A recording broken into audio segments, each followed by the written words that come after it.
नमस्कार दोस्तों, एक बार फिर हमारे YouTube चैनल में आप लोगों का हार्दिक स्वागत है। लेटेस्ट अपडेट निकल कर आई कि लाखों केंद्रीय कर्मचारियों की हो गई है बल्ले बल्ले। 1 तारीख को लागू होगा 8वां वेतन आयोग। केंद्रीय कर्मचारियों को सरकार से मिली बड़ी सौगात। तो दोस्तों, हम आपको सब डिटेल में बताएंगे कि केंद्र सरकार जो केंद्रीय कर्मचारियों के लिए 8वां वेतन आयोग लेकर आ रही है, उससे केंद्रीय कर्मचारियों की सैलरी में कितना इजाफा होगा।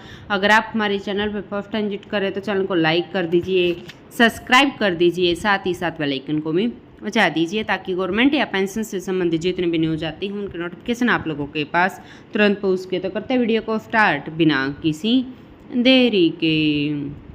दोस्तों, लाखों केंद्रीय कर्मचारी और पेंशन भोगियों को दशहरे से पहले कई बड़े तोहफे मिलने जा रहे हैं। वही पहले बात कर लेते हैं महंगाई भत्ता बढ़ोतरी की। दोस्तों, अक्टूबर के पहले सप्ताह में ही केंद्रीय कर्मचारी और पेंशनर्स को 3% महंगाई भत्ता बढ़ोतरी का तोहफा मिलने जा रहा है, जिसके बाद केंद्रीय कर्मचारी का महंगाई भत्ता 53% हो जाएगा और साथ में जुलाई, अगस्त और सितंबर 3 महीने का एरियर भी मिलने जा रहा है, जिससे कर्मचारियों की सैलरी में जबरदस्त इजाफा देखने को मिलेगा।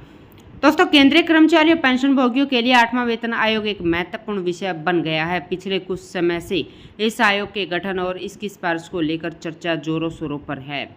वेतन आयोग एक ऐसी संस्था है जो केंद्र सरकार के कर्मचारी और पेंशन भोगियों के वेतन, भत्ते और अन्य लाभों की समीक्षा करती है। यह आयोग समय समय पर गठित किया जाता है ताकि कर्मचारी के वेतन को मौजूदा आर्थिक परिस्थितियों के अनुरूप समावेशित किया जा सके। दोस्तों, हम बात करते हैं कि 8वें वेतन आयोग की आवश्यकता आखिर क्यों है। दोस्तों, किसी भी वेतन आयोग की कार्यावधि लगभग 10 वर्ष की होती है। 7वां वेतन आयोग 2014 में लागू हुआ, इसलिए अब 8वें वेतन आयोग की आवश्यकता महसूस की जा रही है।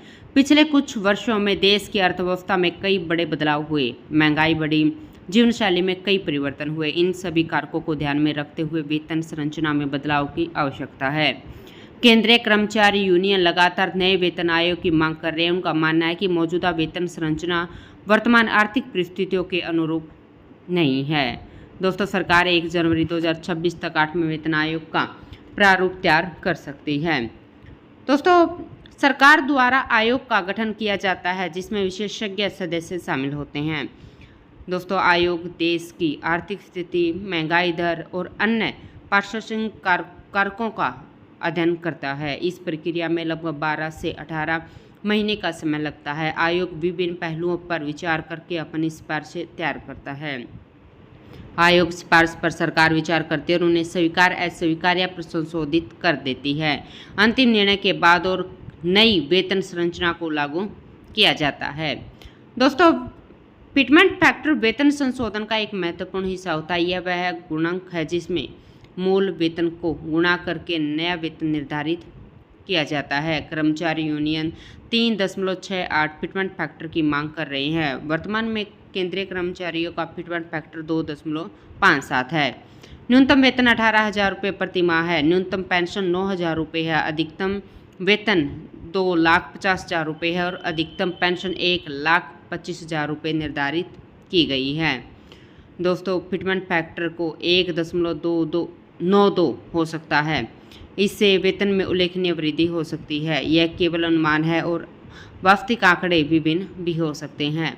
दोस्तों, केंद्रीय कर्मचारी 8वें वेतन आयोग से काफ़ी उम्मीदें लगाए बैठे हैं। वेतन में पर्याप्त वृद्धि हो तो वर्तमान महंगाई को ध्यान में रखें, भत्तों में संशोधन हो तो विशेष महंगाई भत्ते में, पेंशन में भी उचित वृद्धि की जाएगी, कार्य परिस्थितियों में भी सुधार किया जाएगा। दोस्तों, देश की वर्तमान आर्थिक स्थिति और भविष्य के आर्थिक अनुमान को ध्यान में रखा जाएगा। दोस्तों, जल्द ही केंद्र सरकार अब केंद्रीय कर्मचारियों के लिए 8वां वेतन आयोग लेकर आ रही है। 8वां वेतन आयोग केंद्रीय कर्मचारियों और पेंशन भोगियों के लिए एक महत्वपूर्ण मुद्दा बन चुका है।